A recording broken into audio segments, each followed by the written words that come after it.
সর্বদোষি শিরোমুখম সর্বতঃ শ্রুতিমল্লোকে সর্বম আবৃত্য তিষ্ঠতি। স্বামীজির খুব প্রিয় অংশ ছিল গীতার ভগবান কথিত শ্রীমুখে কথিত এই অংশ। সুতরাং আমরা সমবেত ভাবে একসঙ্গে রয়েছি এবং তাইতে এই সৎ চিন্তার যে আবহ, যে তরঙ্গ প্রবাহিত হচ্ছে, এতে নিশ্চয়ই আমাদের একে অন্যে আমরা কল্যাণ করার সুযোগ হচ্ছে। পরস্পরম ভাবয়ন্তম, আমরা একটি পারস্পরিক সৎ চিন্তার তরঙ্গে প্লাবিত হচ্ছি। স্বামীজি কর্মজীবন এই কথাটি বলছেন, বহুজন একসঙ্গে মিলে সৎ চিন্তা করলে তাতে প্রাবল্য বাড়ে, শক্তি বাড়ে। তা আজকে পূজনীয় দেবরাজানন্দ মহারাজ আসার কথা ছিল, মহারাজ আসতে পারেননি, তাকেও মনে মনে প্রণাম জানাই। পূজনীয় শাস্ত্রানন্দ মহারাজ আসার কথা ছিল, তাকেও অনিবার্য কারণবশত মহারাজ আসতে পারেননি, তাকেও প্রণাম জানাই। তা যে প্রসঙ্গের অবতারণা হয়েছিল পূজনীয় সম্পাদক মহারাজ করেছিলেন, এবং তারপরে এই কথামৃতেও একটি অনবদ্য অংশ থেকে তারই সেই ভাবেরই অনুবর্তন হলো জীবনের উদ্দেশ্য। কয়েকদিন আগে একটি যুব সম্মেলনে যাওয়ার সুযোগ হয়েছিল এবং সেখানে প্রশ্নোত্তর পর্ব মিটে যাওয়ার পরে যখন ইনফর্মাল ডিসকাশন হচ্ছে, আলাদা করে নিজেদের মধ্যে কথাবার্তা, তখন আলাদাভাবে এই একজন ছাত্রী সঙ্গোপনে এই প্রশ্নটি করে, মহারাজ বলুন তো জীবনের উদ্দেশ্য কি? কঠিন প্রশ্ন। আমি বললাম এই প্রশ্নের তো এক কথায় কোনো উত্তর হয় না, সত্যি যে যেমন ভাবে সাবজেক্টিভ অ্যানালিসিস সম্ভব। কিন্তু যদি ঠাকুরের কথা ভাবা যায়, যদি রামকৃষ্ণ, বিবেকানন্দ, বেদান্তের প্রসঙ্গ উত্থাপন করা যায়, তাহলে সেখানে খুব স্পষ্ট উত্তর আছে। ঠাকুরের কথায় এক কথায় সিম্পল ফর্মুলা আছে, যেটা আমরা শুনেছি, মানুষ জীবনের উদ্দেশ্য ঈশ্বর লাভ, ভক্তি লাভ, এবং সেটাতে কোনো বিকল্প নেই, নির্বিকল্প। ওই যে আমাদের বেদান্ত সুর বেঁধে দিয়েছিলেন, শ্রীরামকৃষ্ণের কাছে স্বামীজিকে প্রার্থনা করছেন নির্বিকল্প সমাধি, নো অল্টারনেটিভ। ওইখান থেকে কোনো চ্যুতি হবে না, কোনো ব্যত্যয় হবে না। ইয়াসমিন স্থিতো ন দুঃখেন গুরুণাপি বিচাল্যতে, যেখানে পৌঁছলে পর কোন দুঃখই আমাদের বিচলিত করতে পারে না। আর বলছেন ভগবান, ইয়ং লব্ধ্বা চাপরং লাভং মন্যতে নাধিকং ততঃ। এরপরে আর বাড়তি কিছু পাওয়ার থাকতে পারে না। ধর্ম, অর্থ, কাম, মোক্ষ, আমাদের জীবনে কত কিছুই চাওয়ার থাকতে পারে, তার মধ্যে আবার অনেক ধরনের পারমিটেশন কম্বিনেশন আছে। এতটুকু ধর্ম, এতটুকু কাম, এতটুকু মোক্ষ, এমন কিছু মিলে আমরা নিজেদের মধ্যে কমপ্লেক্স ইকুয়েশন একটা ফর্ম করার চেষ্টা করি, এবং সেটাই খুব স্বাভাবিক। আসলে প্রত্যেকের মতো হবে। ওই যে আমরা বলছিলাম যে একজন বক্তা আসতে পারেননি, পূজনীয় শাস্ত্রানন্দ যে আসতে পারেননি, সেই জায়গায় যেন অ্যাজ ইফ সাবস্টিটিউট হিসাবে আমি এলাম। সত্যি কি তাই? বিকল্পটি সেভাবে হয়, প্রত্যেকের মতো হবে।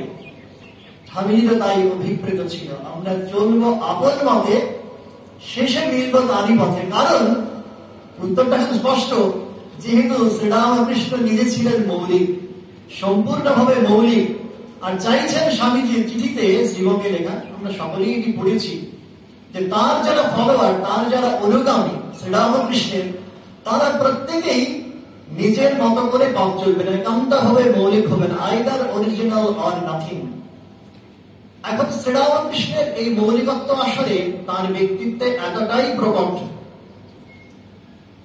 তার যত ডাইমেনশন, যত মাত্রা আমরা চিন্তা করতে পারি, মানুষ হিসাবে, দেবতা হিসেবে, সাধক হিসেবে, গুরু হিসেবে, সর্বত্র দেখতে পাচ্ছি তিনি অনন্ত। তার সত্যি কোনো বিকল্প হয় না, তোমার তুলনা হয় না, যে গানে ছিল। আমরা কথামৃতে চতুর্থ দর্শন যখন হচ্ছে শ্রীবর সঙ্গে ঠাকুরের, তখন ঠাকুর নিজেই এই প্রশ্ন উত্থাপন করছেন, তার কিভাবে ভাবনার উত্তরণ হচ্ছে কথামৃতকারে। প্রশ্ন করছেন, তোমার কি বোধ হয় আমার কয় আনা জ্ঞান হয়েছে? তো মাস্টারমশাই বলছেন, আনা এই কথাটা বুঝতে পারছি না, কিন্তু তবে এরূপ জ্ঞান বা প্রেম, ভক্তি বা বিশ্বাস বা বৈরাগ্য বা উদার ভাব কখনো কোথাও দেখি নাই। এতগুলো মাত্রা বেঁধে দেওয়া হলো, জ্ঞান, প্রেম, ভক্তি, বিশ্বাস, বৈরাগ্য, উদার ভাব, এগুলো কোনো কিছু দিকেই শ্রীরামকৃষ্ণকে পরিমাপ করা সম্ভব হচ্ছে না। স্বামীজি এই কথাটাই যেন অন্য ভাষায় গুরু ভাইদের সামনে উপস্থাপন করলেন। ভগবান শ্রীকৃষ্ণ জন্মেছিলেন কিনা জানি না, সেটা অন্য প্রশ্ন। বুদ্ধ, চৈতন্য প্রভৃতি আগে রামকৃষ্ণ পরমহংসদের latest and the most perfect. তারপরেই বলছেন মোক্ষম কথা, জ্ঞান, প্রেম, বৈরাগ্য, লোকহিত চিকিৎসা, উদার ভাব, জমাট, কারুর সঙ্গে কি তাহার তুলনা হয়? তুলনা হয় না। সত্যি শ্রীরামকৃষ্ণের জীবনের আমরা যদি একেবারে প্রারম্ভিক পর্যায়ে উষালগ্ন থেকে আমরা একটু চিন্তন করার চেষ্টা করি, যতই চিন্তা করবো আমার মনে শুদ্ধি আসবে, পবিত্রতার ভাব আমার মধ্যে দৃঢ় সংবদ্ধ হবে। তো সেইভাবে যখন দেখতে পাই ছোটবেলার গলায় যখন ঘুরে বেড়াচ্ছেন, আপাতভাবে উদ্দেশ্যবিহীন ভাবে বলতে পারি, মানে মানিক রাজার আমবাগানে যখন ঘুরে বেড়াচ্ছেন, মানিক রাজার আত্মীয় রামজয় বন্দ্যোপাধ্যায় আসছেন, নাবালক গলাইকে দেখে আবিষ্কার করছেন there is something special, ব্যতিক্রমী কিছু আছে, দেখা মাত্র তাকে ভালোবাসতে ইচ্ছে পায়। এই কৃষ্ণ শব্দের সঙ্গে দর্শন, আকর্ষণ শব্দের সাযুজ্য আছে, সংযোগ আছে, আমরা জানি। কিভাবে তিনি আকর্ষণ করছেন শ্রীরামকৃষ্ণ একেবারে তার জীবনের উষালগ্ন থেকে প্রকট। যারা আসছেন কাছে, মায়েরা আসছেন, বয়স্করা আসছেন, বুড়োরা আসছেন, পরবর্তীকালে কলকাতায় যখন আসছেন ঝামাপুকুরে, সর্বত্র এই অদ্ভুত আকর্ষণীয় মোহিনী শক্তি শ্রীরামকৃষ্ণের প্রত্যেকে প্রত্যক্ষ করার সুযোগ পাচ্ছেন।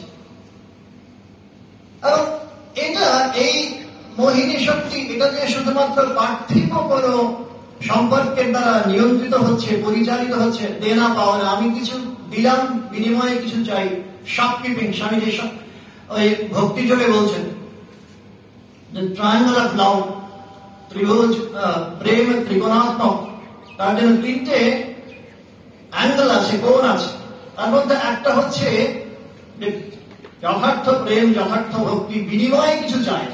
তো শ্রীরামকৃষ্ণের এই ভালোবাসায়, তার এই আকর্ষণী শক্তিতে মানুষ নিজে কৃতকৃতার্থ হচ্ছে, যারা সামনে আসছেন তারা ধন্য হচ্ছেন, কিন্তু বিনিময়ে শ্রীরামকৃষ্ণ কিছু চাইছেন না।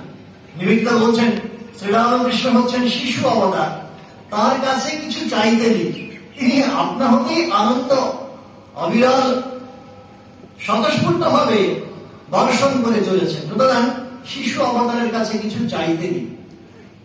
এই শ্রীরামকৃষ্ণের কাছে যারা আসছেন তারা স্বাভাবিকভাবে তার ভজন, কীর্তন, নর্তন সর্বত্র স্বাভাবিকভাবে আনন্দ ধারা বহিছে ভুবনে।